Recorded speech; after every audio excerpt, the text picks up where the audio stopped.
3 points that explain the wave of protests in France. The massive mobilization of police and elite units failed to contain a fourth consecutive night of violence across France following the death of Nahel M, killed by a police officer in Nanterre, a western suburb of Paris. The night of Friday, 36th, like the previous ones, was marked by looting, fires and attacks on public buildings in a large number of French cities. France's Interior Ministry announced on Saturday that 1,300 people were arrested across the country on Friday night, up from 667 the night before.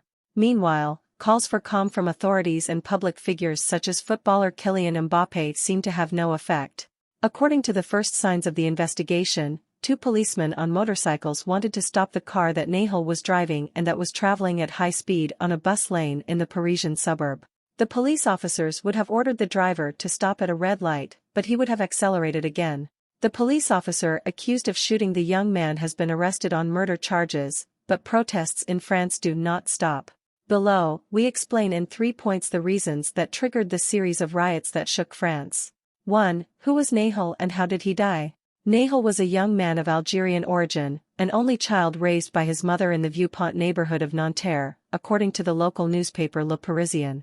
The young man had been enrolled since 2021 at the Louis Blériot Secondary School, in Chourisnes, another peripheral town, where he hoped to obtain a certificate of professional aptitude as an electrician.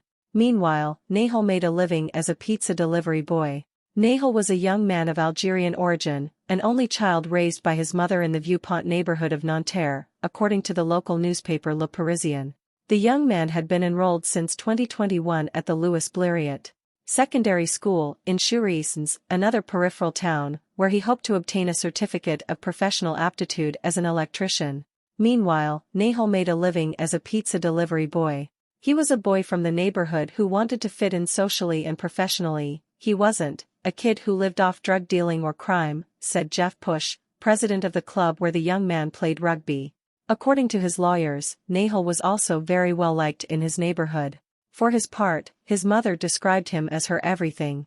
He was my life, he was my best friend, he was my son, he was everything to me, Nahel M said on camera at national television station BFM TV. Nahel's lawyers insist the teen's criminal record was clean. Which is not to say he never had run-ins with the police.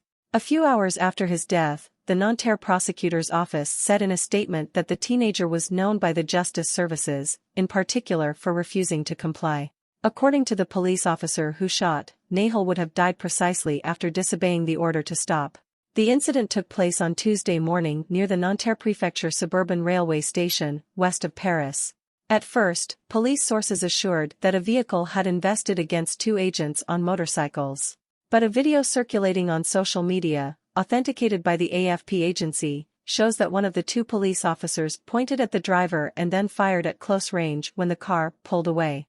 In the video, someone is heard to say they're going to shoot you in the head, but this phrase was not attributed to anyone in particular. Nahel died shortly after being shot in the chest. The 38-year-old police officer suspected of the fatal shooting has been detained as part of the investigation. 2. Racism and police brutality. Nahel's case has reignited controversy over police action in France, where a record 13 deaths were recorded during traffic controls last year. Nahel is the second person this year to die this way in France. 2 weeks ago, a 19-year-old driver was shot by police in a town in western France after allegedly hitting a police officer in the legs during a traffic control operation.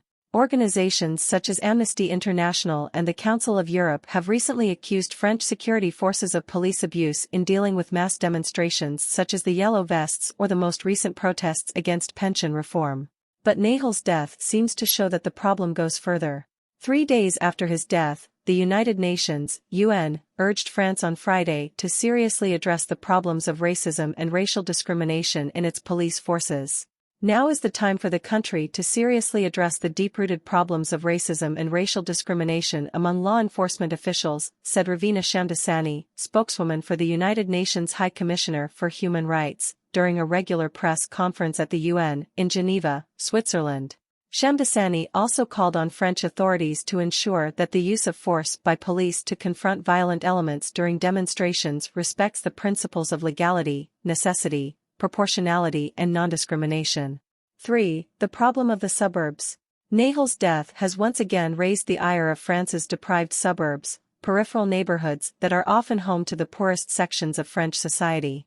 People living in these communities are twice as likely to be immigrants than the national average and 3 times as likely to be unemployed, wrote territory and social cohesion expert Iona Lefebvre in an article for the Montaigne Institute. These neighborhoods, known as banlieues, the outskirts of cities, become the scene of violent protests after cases like Nahel's, which occur with some frequency.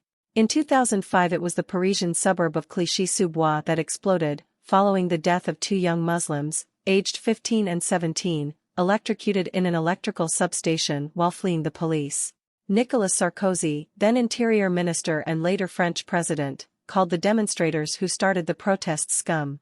The banlieue returned to the uprising in 2017 after young Theodore Lahaka was violently mistreated by police in another Parisian suburb, Seine-Saint-Denis. French sociologist Fabien Truong, professor at the University of Paris 8, explained in an interview with the newspaper Le Monde that many of the demonstrators are boys of the same age as this teenager, who react in an intimate and violent way for the simple reason that the victim could have been one of them. All teenagers in these neighborhoods have memories of negative and violent interactions with the police, said the scholar. And he concluded, in these neighborhoods, poverty and insecurity are concrete realities. That is why this anger is political.